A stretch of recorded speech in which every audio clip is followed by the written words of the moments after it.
This movie is something special. Spoilers, there will be spoilers, because to talk about this movie, you have to spoil some things.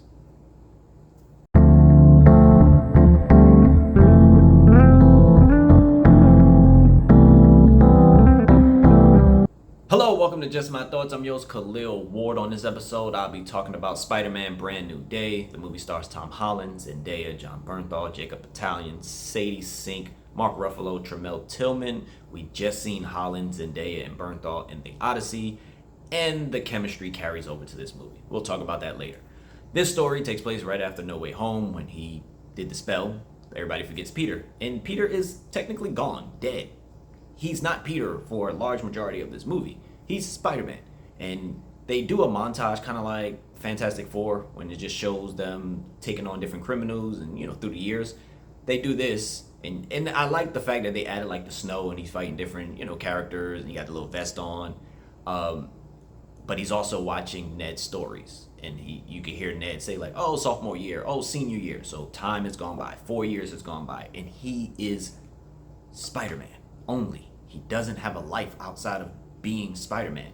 And he talks to Detective DeWolf. She plays a fairly large part in the movie, as his soundboard. As, she's trying to talk some sense into him. Like, you're a kid, go do something, be with your friends. You can't be Spider-Man all the time. And he kind of just disregards that. And that affects him throughout the movie, as he only wants to be Spider-Man.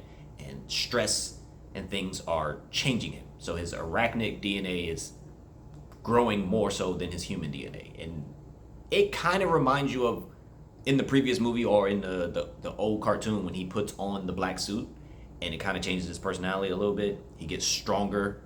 That happens here with the arachnid DNA just rising, where he starts getting organic web shooters. He can't use organic web shooters and the ones he have. So it's messing up him being Spider-Man. He gets super strong, and there's a couple of moments where he loses it, and he's not himself. And it's just really good seeing this change of Spider-Man. In the previous movies, he had mentors, Iron Man, he had Nick Fury, he had Quentin Beck at one point, and then Doctor Strange, and they were always telling him like what to do and how to think. He figured some stuff out, but they were always just talking down to him. And in this movie, he doesn't have that. He has Frank Castle, and Frank Castle is not higher than him in terms of superheroes, and so it becomes more of like a peer battle. Like, he's not exactly a friend yet, but Spider-Man is the one telling him what to do at points.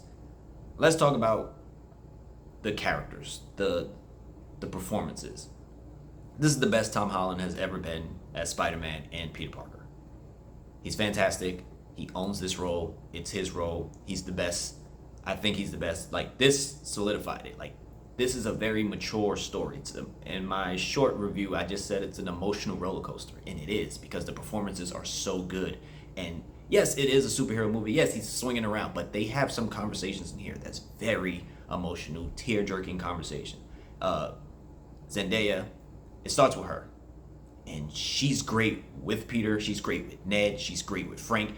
Everybody she interacts with, she is fantastic. And she doesn't know who Peter is in this movie because of the spell, but she still challenges him. She's still talking to him like she knows him, and just saying certain things. You can see his reaction like, that's my girl. That's the MJ I know. And she's just always challenging him, and they have some of the best conversations in this movie. Some of the best conversations in the MCU, where they're talking about real life stuff that Peter has been wanting all those years of watching them go through school. And he wants to have this conversation with her, but he's scared to have this conversation, and they have those conversations. And it's just like, oh, this is good. And the same thing with Punisher, with Frank Castle. And yes, he is an R-rated character.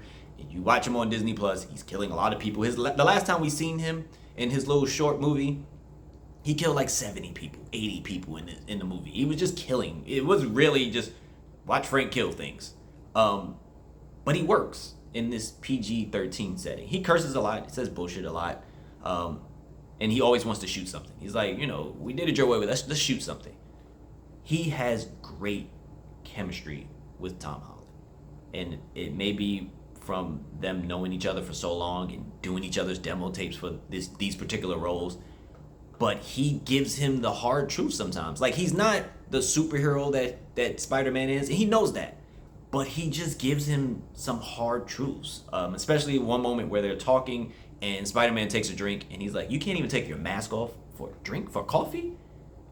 And Peter the whole time is like, yeah, I can't let people know who I am. Nobody knows him, right? So, but he's still like, I'm only Spider-Man. I can't be Peter. And that runs parallel with how his abilities keep fluctuating. It's like when he is trying not to be Peter, the arachnid thing is taking over more, and he has to learn to be both. He has to learn to be Peter Parker. He has to learn to be Spider-Man, embrace both, and he can't be afraid to try to find his friends again.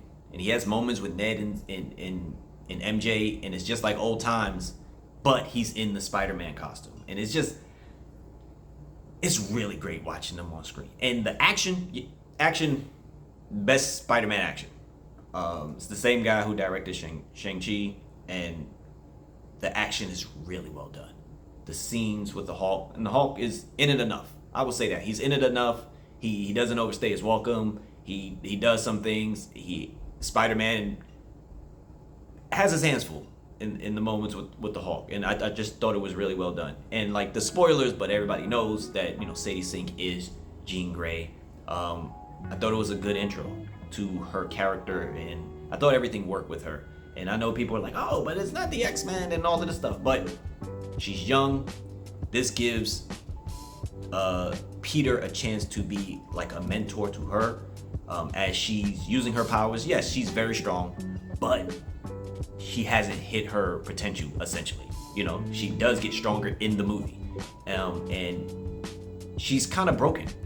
With everything that she's going through in this movie that we learn, she's broken, and Peter has been there, considering he used the spell for everyone to forget who he is. So he's been there, and it just gives him a chance to kind of be a mentor to her, just like how Tony was a mentor to him. And everything just works and flows nicely in this particular story. This is the most mature Spider-Man movie.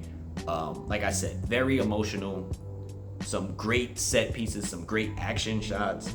The comedy is still there. Like, I know it's mature and they have tough conversations, but the comedy is still there. And even Frank Castle gets some lines that's, pretty funny in this movie. So I don't want people to go in thinking, oh, it's too serious. But no, it still has the funny moments that Spider-Man does, but it's just a mature movie. And I know Tom said, like, after he worked on the Odyssey with Christopher Nolan, he came back and he had some things that he wanted to discuss about the movie and, make some changes. And I think it really worked. Like, this movie really, really worked. It's going to make a whole bunch of money. It's sold out a lot of places. If you get a chance, yes, I highly recommend the movie, obviously. And I waited to do this review so other people can see it, and I didn't want to run out and spoil everything the next day. But it's a great movie. It's really, really good. And I can't wait to watch it again. I'm not ranking it right now, but it's up there for me as one of my favorite Spider-Man movies, one of my favorite MCU movies, because I just had a great time with it. And it's really great watching Tom command the role. It's kind of like watching Hugh Jackman get better at playing Wolverine over the years, and just watching Tom get better at being Peter Parker and Spider-Man. It was a delight. It was a treat. Highly recommend. Go check it out in theaters. If you've seen it, let me know what you thought about it. Thank you for watching. Thank you for listening.